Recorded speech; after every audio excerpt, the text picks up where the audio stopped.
An nyocha Jared emoluonga ni nitie chokruok maduong' madhi timore kora kucha. En kiche. To gidhi bet kanyo koro juma achiel, koro chieng' Sabato ema koro gilori. To mane madwani mondo ibiye. Nitie kanisa mawagero maduong' madwani mondo ibidhi yawo. Ema biro. Iluongo ni Jared ni en nyathi mosiepna. En nyathi marikni. Ing'e tinga marikni. Jared rikni. Ahinya asewuotho kode kuonde mang'eny. Ma asedhi kode Amerika kuonde mang'eny. Nyaka Ulaya asedhi kode kuonde mang'eny ahinya katimo lecture. Adhi kode Oxford University, adhi kode Cambridge University, adhi kode nyaka Duke University, America, kan kode. Kore machalo kaka jandaina, ndaina mara, kudo kucha. Omiyo nyako ni abiro be mondo ayud thuolo aromo gi jonyando. Kata mosgi. Kamano.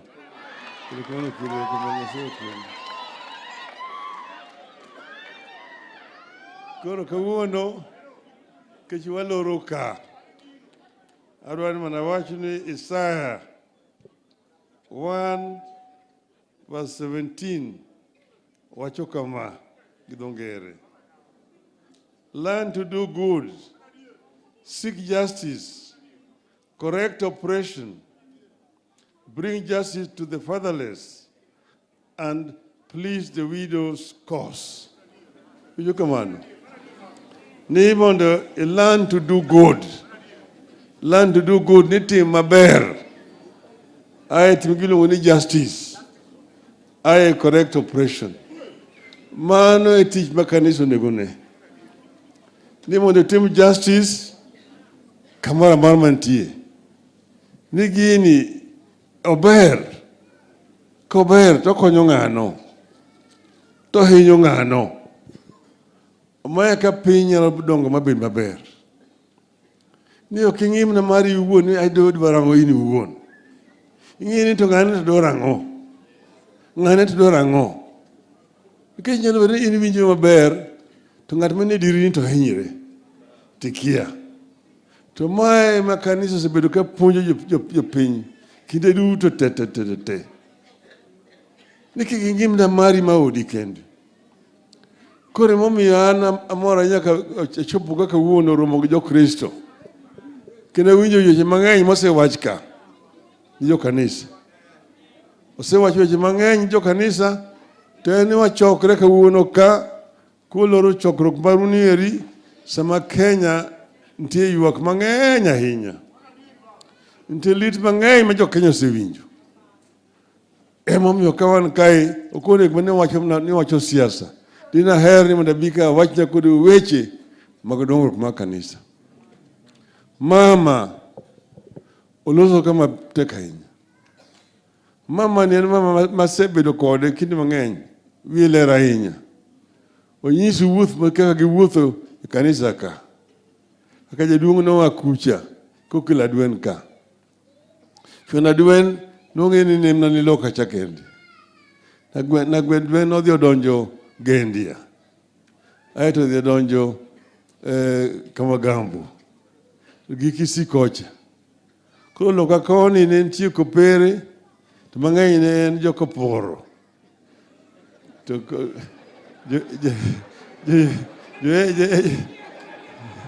kamano. Jo AIC ne chon ni ahera. So niluongo ni AIM.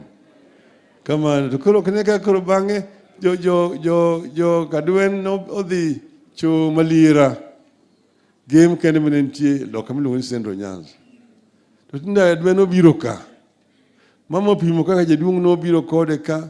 Magichako kaka gilemo mokwongo. Te yath gigero od lum.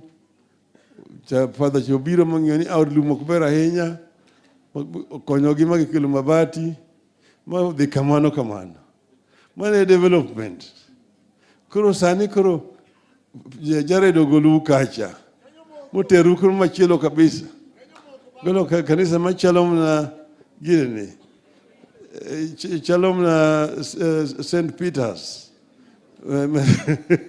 Maroma. Ber ahinya. Ber koso rach? Ok ber? Ami mana mor ahinya mar biro riwora kodu kawuono ka mondo wayawnu kanisa. Mondo dhi nyime. Abiro biro chieng' machielo mondo alim kodu. Kata kamano, kama ochokre ni jo Kenya koro ywak. Gik motimore Kenya ka ok gin gik mane ji paro ni nyalo timore Kenya ka bang' katiba manyien mane wakelo. Niwagalo ni gigi gin gik mane oseiki gi kanisa machon cha. To buogo ji. Kineno ka ng'ato wacho notimore maber, polisi otimo maber. Adwani mondo yiena mondo awachi gi dhok ma jomoko dwa winjo. Oyie kamano? Yes. I've said that Kenyans have been through a struggle, a lengthy struggle to improve conditions of living in our country. We had fallen so low into a dictatorship. Kenyans were being arrested and detained without trial for a long time. Kenyans were being clobbered by police, being arrested, blindfolded, taken up to Nyayo House, dropped from the 23rd floor onto the streets to their death, and then they would say that you committed suicide. People could never dream of carrying out any kind of demonstrations. It was outlawed, the demonstrations. But we demonstrated, and eventually, after very heavy price paid by the people of Kenya, we got a new constitution. That new constitution has been billed as one of the best constitutions in the world in terms of human rights provisions section of that constitution. The constitution that guarantees you the right to do what you want to do, the right to picket, the right to petition, the right to demonstrate. It's all enshrined in the Constitution. If there is something that you don't like, you have a right to demonstrate. People are demonstrating all over the world. They're demonstrating in France. They're demonstrating in Israel. They're demonstrating in Australia. They've been demonstrating in Senegal. Yet in Kenya, somebody proposed to criminalize demonstrations. That demonstrators are going to destroy properties of other Kenyans. Demonstrations are going to destroy properties of other Kenyans. You ask yourself, what properties do you destroy in Nyalenda? What properties do you destroy in Kibera? What properties are you destroying in Madari? Which properties are you destroying in Sondu? Which properties are you destroying in Migori? These are basically excuses to kill Kenyans in cold blood. And he must say no. Somebody goes and then prides himself, praises the policeman when he's talking in another part of the country, spewing political propaganda. That, nitawakalia ngumu, hawajaniona. Wataniona, nitawakanyaga, tumewakanyaga. Because you have killed innocent people, you're going to shout at the top of your voice in another part of the country and you're purporting to be a leader of a country. Every life must count. And then you're obsessed with saying, my next responsibility is to take Raila to Bondo. Raila knows how to get to Bondo.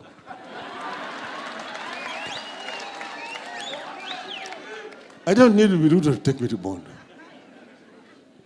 But what is done is criminal. These people's hands are full of the blood of innocent Kenyans. innocent Kenyans. And that is why we are all very emotional about this. And this is not something that should be allowed to pass away. We have said that Kenyans have a right. People have a reason to go to the streets.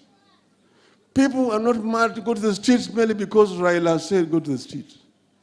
They're going there because of their good reasons to do so. They're talking about high cost of living. They're talking about high taxation.